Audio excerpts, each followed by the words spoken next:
الحمد لله نحمده ونستعينه ونستغفره ونؤمن به ونتوكل عليه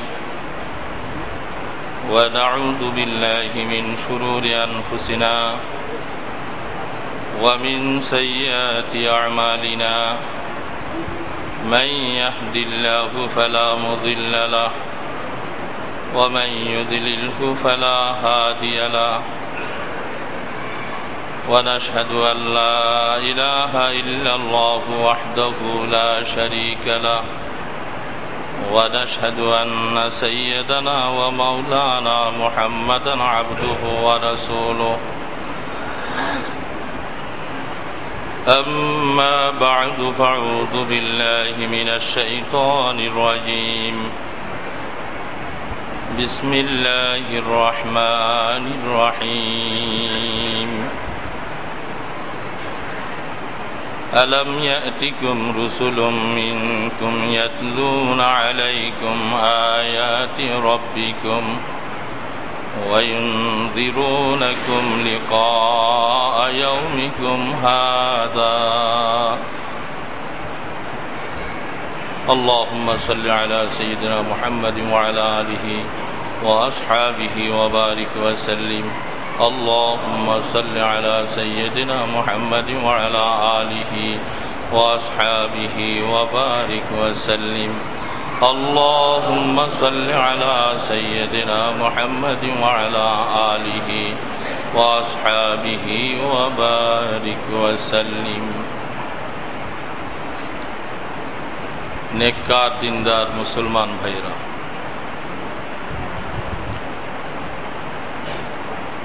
আল্লাহ রব্বুল আলামিনের দরবারে শুকর আল্লাহ পাক দ্বীনের নিসবতে আমাদেরকে একত্রিত করেছেন দ্বীনের নিসবতে আমরা মসজিদে সমবেত হয়েছি এই নিসবতকে উসিলা করে আল্লাহ পাক যেন কিয়ামতের ময়দানেও আমাদেরকে এইভাবে একত্রিত করেন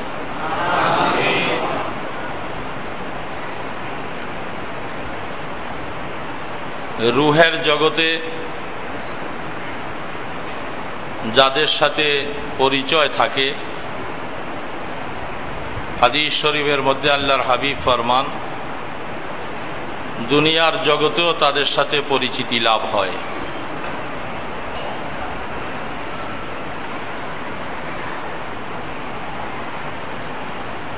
কোন কোন বুজুর্গানে দিন তাদের জীবনী পড়লে দেখা যায় তারা বলেন রূহের জগতে অনেকের সাথে সাক্ষাৎ হয়েছিল বলে যে দুনিয়াতে আসার পরেও মনে হয় যেন ওই মানুষগুলোর সাথেই যেন দেখা হয়েছিল জমিনে আসার পরেও তাদের মনে হয়ে যায়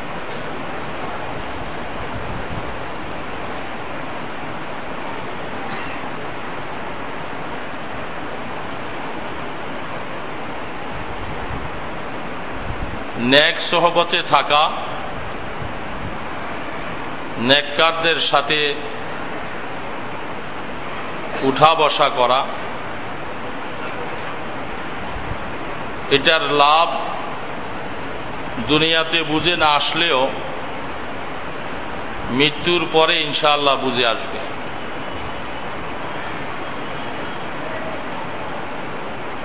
কোন মানুষ ততক্ষণ পর্যন্ত সে ভালো হতে পারবে না যতক্ষণ পর্যন্ত সে নেককারের সোহবত অর্জন না করে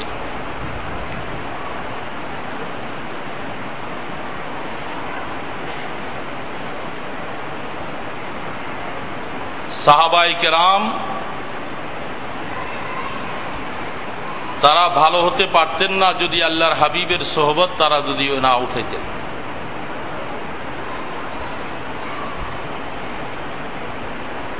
এজন্য এই ধারাবাহিকতাটা নবী সর্বজমানায় থাকবেন না যে নবীর ওয়ারিস যারা আছেন আল্লাহ পাক তাদেরকে দীর্ঘ সময় জমিনে রাখবেন। নবীর ওয়ারিসদের সাথে চলাফেরা করা, উঠা বসা, এটা নবী না থাকার পরে যেন তারা নবীর সাথেই উঠা বসা এবং চলাফেরা করলেন।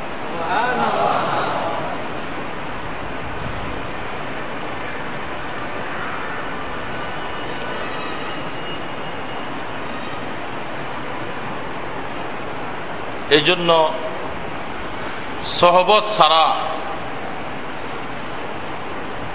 কোনো মানুষ ভালো হতে পারে না। সহবতটা এত দরকারি বিষয়।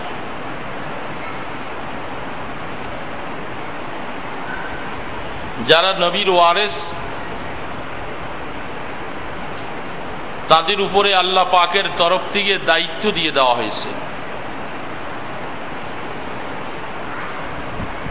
মানুষকে সহবতে আনার জন্য, মানুষকে আল্লাহ পাকের পথে ডাকার জন্য নবীর ওয়ারিসদের উপরে আল্লাহ পাকের তরফ থেকে বিশেষ দায়িত্ব অর্পণ করা হয়েছে।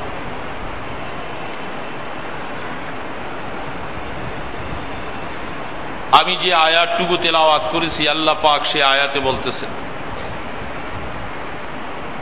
আলাম ইয়াতিকুম রুসুলুম মিনকুম ইয়াতলুনা আলাইকুম আয়াতি রাব্বিকুম ওয়া ইউনযিরুনাকুম লিকা ইয়াউমিকুম হাযা।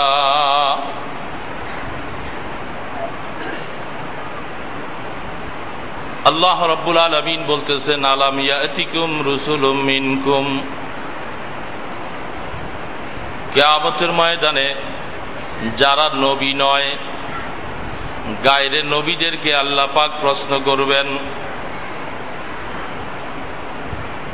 এবং এইখানে যে রসুল শব্দ বলেছেন, এই রসুলের মেসদাকের মধ্যে মুফাসসির কারিগণ একমত পোষণ করেছেন, নবী যেহেতু সর্বজমানায় থাকবে না, নবীর ওয়ারিস দিয়েই আল্লাহ পাক তখন নবীর কাজগুলি আদায় করাবেন। তারাও রসুলের অন্তর্ভুক্ত তখন। এই জন্য আল্লাহ পাক কিয়ামতের ময়দানে জিজ্ঞাসা করবেন, হে গায়রে নবী যারা ছিলা, তোমাদের কাছে কি নবী রসুল এবং তাদের ওয়ারিসেরা, নবীর ওয়ারিসেরা কি তোমাদের কাছে এই জাহান্নাম সম্পর্কে, আখিরাত সম্পর্কে, ভয়াবহতা সম্পর্কে কি তোমাদেরকে কোনোদিন ভয় প্রদর্শন করে নাই? আলাম ইয়াতিকুম রুসুলুম মিনকুম। উলামায়ে কেরাম বুঝতেছেন এমন একটা সিগা এখানে ব্যবহার করেছেন, ইয়াতিকুম রুসুলুম, যেই শব্দটা একবার দায়িত্ব আদায় করলে শেষ হবে না। যতদিন হায়াতে বেঁচে থাকে, যতদিন চলাচলের শক্তি থাকে, ততদিন পর্যন্ত নায়েবে নবীদেরকে আল্লাহ পাকের তরফ থেকেই দায়িত্ব দেওয়া হয়েছে, তোমরা আমার বান্দাদের কাছে গিয়া তাদেরকে আখিরাত সম্পর্কে বুঝাবে, জাহান্নাম সম্পর্কে বুঝাবে, ময়দানে হাসর সম্পর্কে বুঝাবে, বেহেশতের সুখ শান্তি সম্পর্কে বুঝাবে। তোমাদের মৃত্যুর দুয়ারে যাওয়ার আগ পর্যন্ত জীবনে বারবারের জন্য এই দায়িত্ব পালন করা তোমাদের উপরে জরুরি।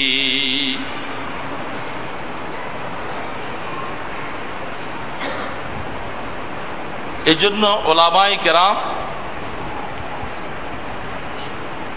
যাদেরকে আল্লাহ পাকের খাসিয়ত দেওয়া হয়েছে, আল্লাহ পাকের ভয়ভীতি যাদেরকে আল্লাহ পাক দিয়েছেন, তারা এই কাজটাকে নিজের জীবনের মিশন মনে করে।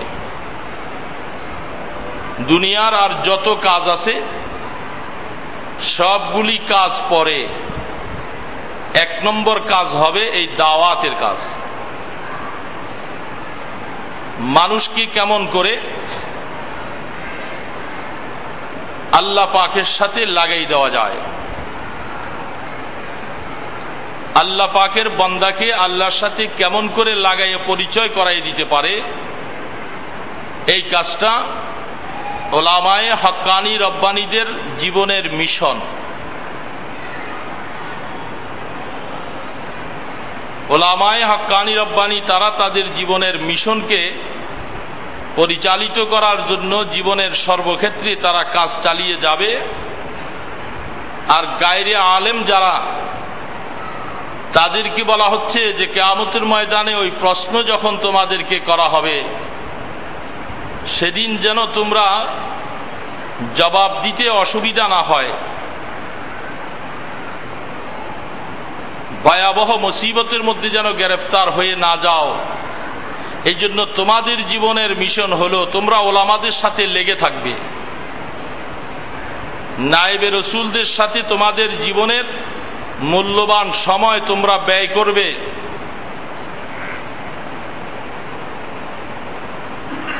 তখন যখন দুই এক যখন হয়ে যাবে, ওলামাদের দায়িত্ব যখন ওলামারা আদায় করবে, আর গায়রে ওলামা যারা আছে তারা যখন তাদের দায়িত্ব আদায় করবে, তখন আল্লাহ রাব্বুল আলামিন উভয়ের মধ্যে একটা সম্পর্ক কায়েম করবেন এবং উভয়কে আল্লাহ পাক কিয়ামতের ময়দানে নাজাতের ফয়সালা করেন।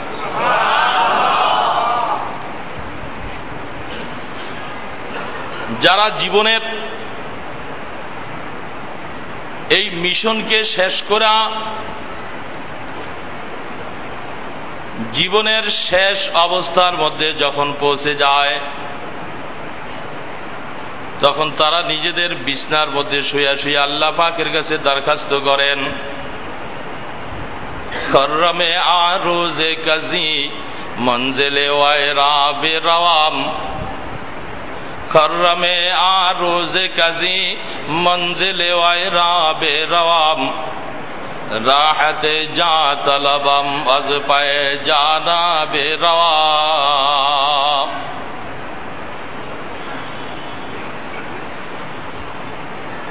এখন আর চলাচল করতে পারে না, দাওয়াতের মেহনত করতে পারে না,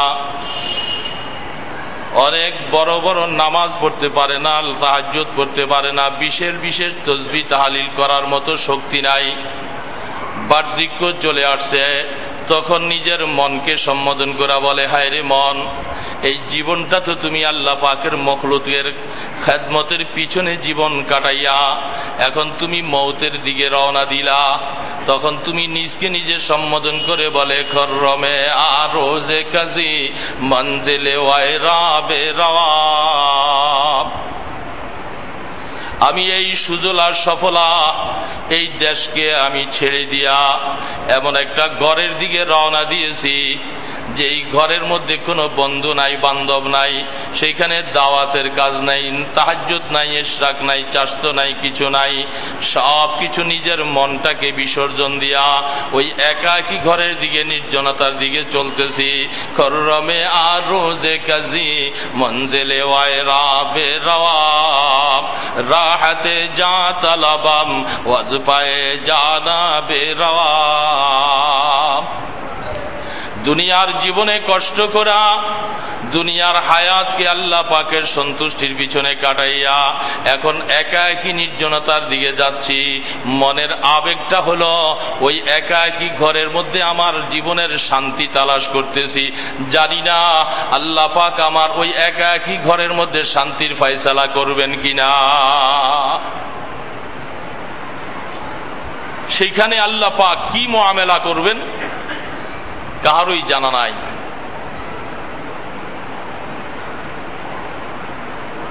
এজন্য দুই দিনের সমস্যা, প্রত্যেকে যদি প্রত্যেকের দায়িত্ব যথাযথ যদি আদায় করি,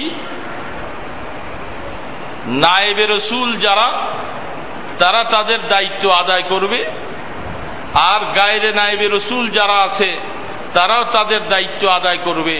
দুইজনের দায়িত্ব পরিপূর্ণ আদায় করার পরে আশা করা যায় যে আল্লাহ পাক কবরের জিন্দেগিকে শান্তিময় করবেন।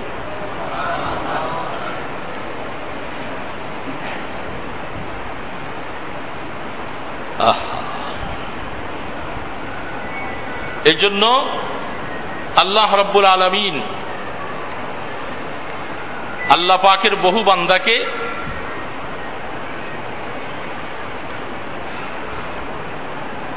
এই অনুভূতি দান করেছেন। হযরতে খাজা বাকিবিল্লাহ রাহমাতুল্লাহ আলাইহি একজন আল্লাহ পাকের কাছে জীবন উৎসর্গকারী একজন ব্যক্তি ছিলেন।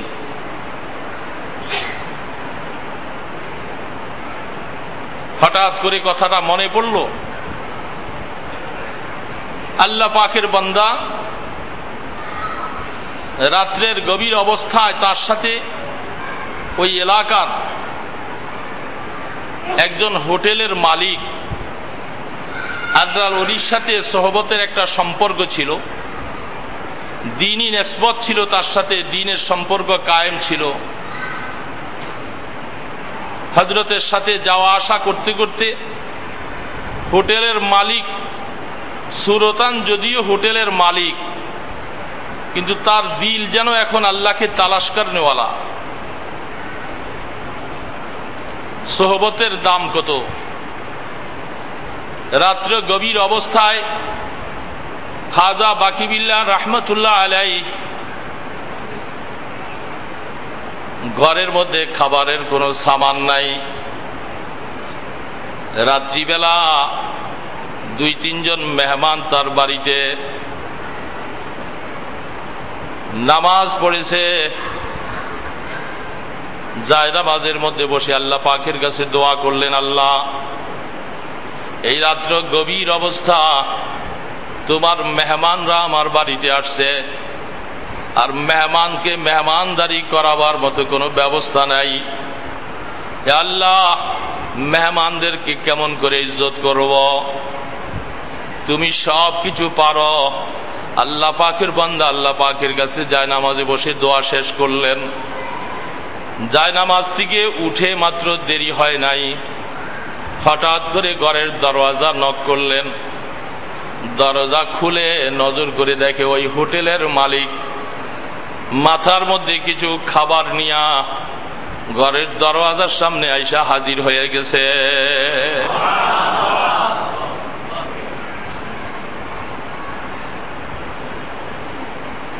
আল্লাহর বান্দা আল্লাহ পাকের কাছে দোয়া করলেন, মনের মধ্যে ইতমিনান যে আল্লাহ হোটেলের মালিক যে সে কিছুই জানে না, সে কিছুই জানে না, নিশ্চয়ই তুমি তোমার পক্ষ থেকে তার দিলের মধ্যে এই কথাগুলি পৌঁছাইলা, নতুবা সে এই সময় খাবার নিয়ে কেন দরজায় হাজির? খাঞ্চা নামাইয়া মেহমানদেরকে মেহমানদারি করালেন, মেহমানদেরকে শোয়াইয়া দিয়া আল্লাহর ওলির দিলের মধ্যে এমন একটা শান্তি আসলো, আল্লাহ গভীর রজনীর মধ্যে তোমার মেহমানদের মেহমানদারি করলো যেই লোকটা, এই লোকটাকে ডাইকা নিয়া নিজের খাস কামরার মধ্যে বসাইয়া বলতেছে, তুমি এমন মুহূর্তে যে তুমি এই খেদমত করলা, তোমার জন্য অন্তর চায় যেন তোমার জন্য খাসভাবে কিছু দোয়া করি। বান্দা, তুমি এই গভীর রাত্রে তুমি একটু বলো, আল্লাহ পাকের কাছে আমি দোয়া করে দিয়া তোমার মনের চাহিদাটাকে পূরণ করাইয়া দিব।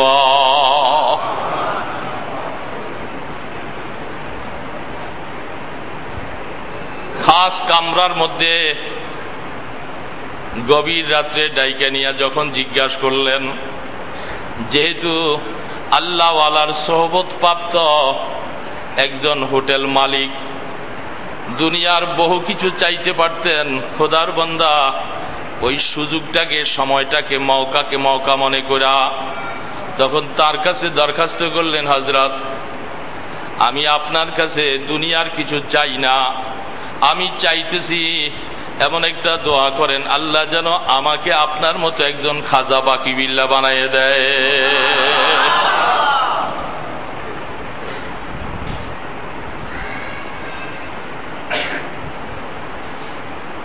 হযরত বলতেছেন অন্য কিছু? বলে না, অন্য কিছু চাই না, দুনিয়া তো এটা ক্ষণস্থায়ী, কিন্তু আমি আপনার কাছে এটাই চাই, আল্লাহ আমাকে আপনার মতো বানিয়ে দেন। এটা তো কঠিন কাজ। একবার, দুইবার, তিনবারের পরে তিনি তার কথা এটাই বলতেছে, বলে ঠিক আছে আসো। আল্লাহু আকবার, খোদার বান্দা সামনে যাওয়ার পরে বলে তুমি একটু হা করো। তার মুখের মধ্যে হযরত খাজা বাকি বিল্লাহ একটু মুখের থুতু দিয়া দিলেন। আল্লাহু আকবার কিতাবের মধ্যে লেখে হযরত মাওলানা জাকারিয়া রহমতুল্লাহ আলাইহি শাইখুল হাদিস তিনি লিখতেছেন, খাজা বাকি বিল্লাহ যখন তার মুখের মধ্যে থুতু দিয়া মাথাটার মধ্যে যখন হাত দিয়া মুছা দিলেন, আল্লাহু আকবার, ভিতর তো তার পরিবর্তন হয়েই গেছে, সাথে সাথে চেহারার মধ্যেও খাজা বাকি বিল্লাহ যেরকম তার চেহারা একরকম হয়ে গেল।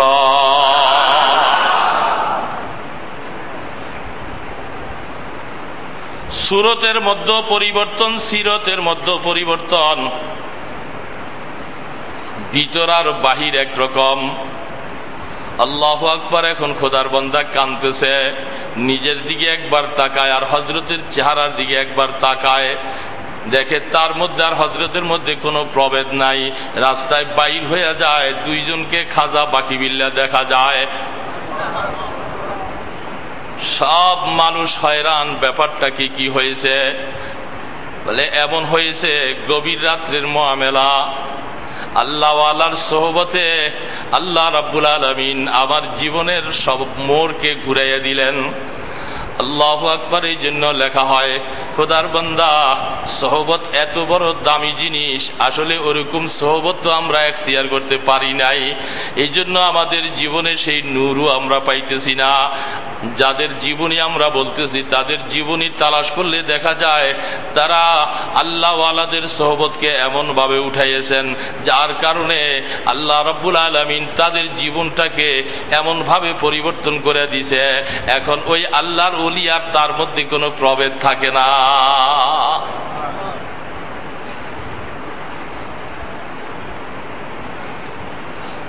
এই জন্য মেহনত বড় শর্ত জিনিস। আমরা আলোচনা শুনতে রাজি, কিন্তু আলোচনার মধ্যে উঠতে রাজি না।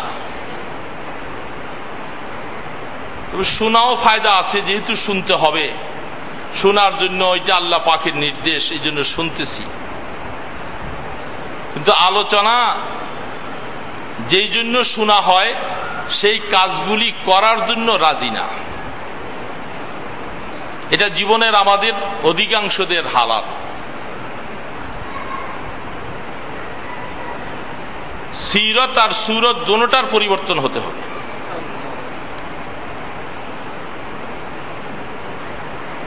ইবাদত এমন একটা অবস্থা, হয়তো এমনও আছি নামাজ পড়ি, রোজা রাখি, হজ যাকাত করতেছি, আনুষ্ঠানিকতা আমরা মনে করতেছি এইটাই বুঝি পুরা দিন।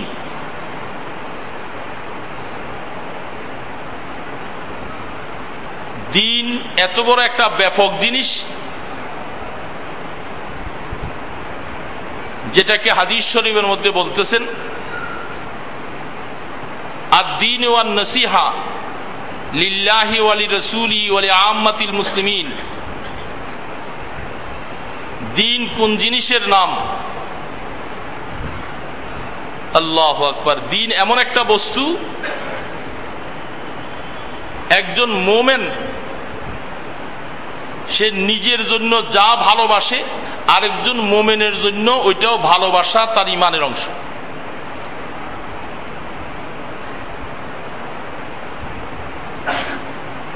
এখন আমি নামাজ ভালোবাসি, রোজা ভালোবাসি, আমার ছেলের জন্য ভালোবাসি না, আমার স্ত্রীর জন্য ভালোবাসি না, আমার মায়ের জন্য ভালোবাসি না, আমার পরিবারের জন্য ভালোবাসলাম না, আমার কর্মচারীদের জন্য ভালোবাসি নাই। বোঝা গেল যে আমি আসলে দ্বীনের উপরে এখন আসি নাই।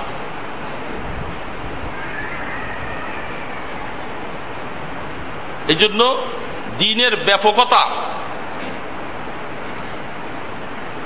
প্রত্যেকটা জিনিসের অবস্থান আছে।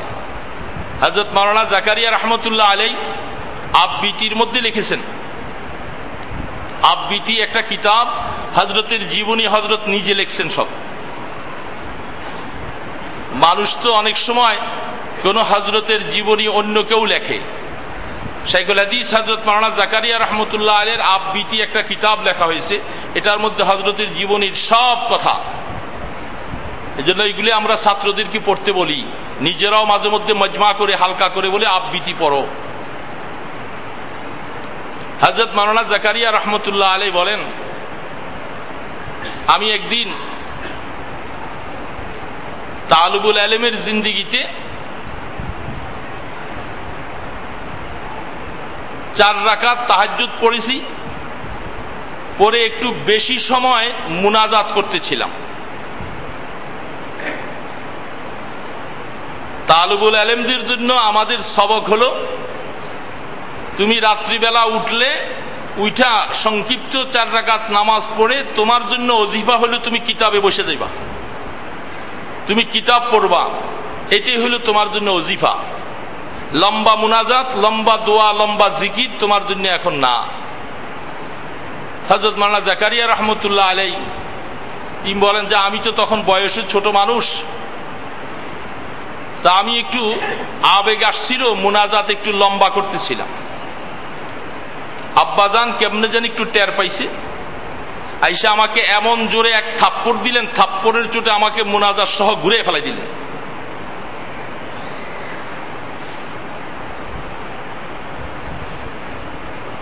উইঠা কোন দিকে আর দেখলাম না, আইসা তাড়াতাড়ি কিতাব লইয়া বসলাম।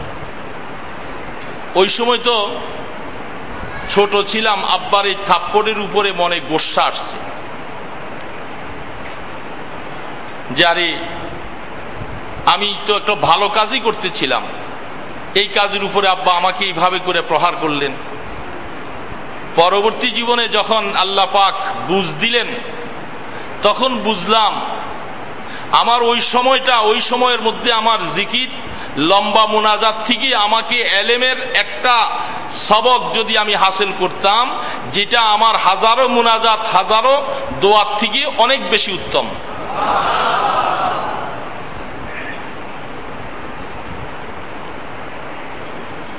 যারা মুহাক্কিকিন তাদের জীবনে বোঝা যায়। এই জন্য বহু মানুষ, আমরা দিন সম্পর্কে আমরা অবহেলা, আমাদের অবগতির খুব অভাব, কারণ দিন কি জিনিসের নাম এটা এখনো বুঝি না।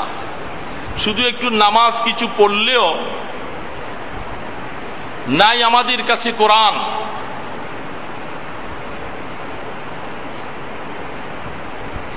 আল্লাহু আকবার। গতকাল মাদ্রাসা থেকে আসতেছিলাম আসরের নামাজের পরে, তো আমাদের গেটম্যান দারোয়ান 2 জন, তো সামনে টেবিল আছে, টেবিলের সময় আমি দেখি যে একটা কায়দা রেহালের মধ্যে লইয়া ওই গেটম্যান দারোয়ান একটা ছাত্রের কাছে পড়তেছে। তো দেখা খুব ভালো লাগলো, আমি জিজ্ঞেস করলাম কি তুমি কি কায়দা শিখতেছো? হুজুর আসলে জীবনে তো পড়ি নাই, একটা সুযোগ পাইছি, এই জন্য একজন ছাত্রকে বলছি ভাই তুমি আমার একটু একটু করে চেষ্টা করে একটু সময় কোরবানি করো, আমি যেন একটু কোরআন শরীফ শিখতে পারি। দেখে খুব ভালো লাগলো।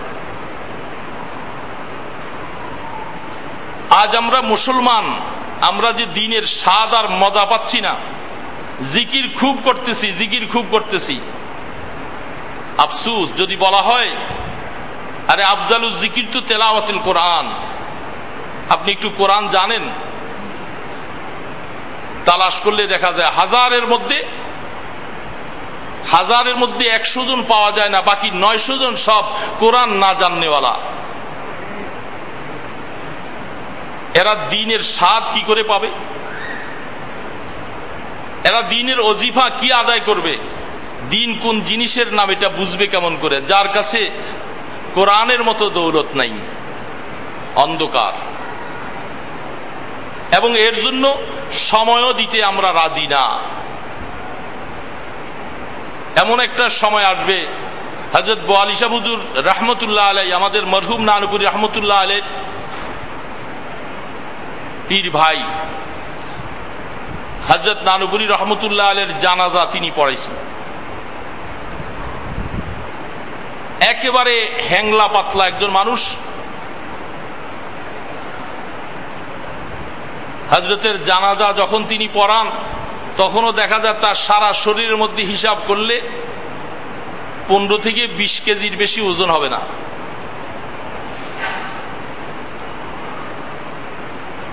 হযরতের জীবনের শেষ অবস্থায় যারা হযরতের সাথে দেখা করতে যান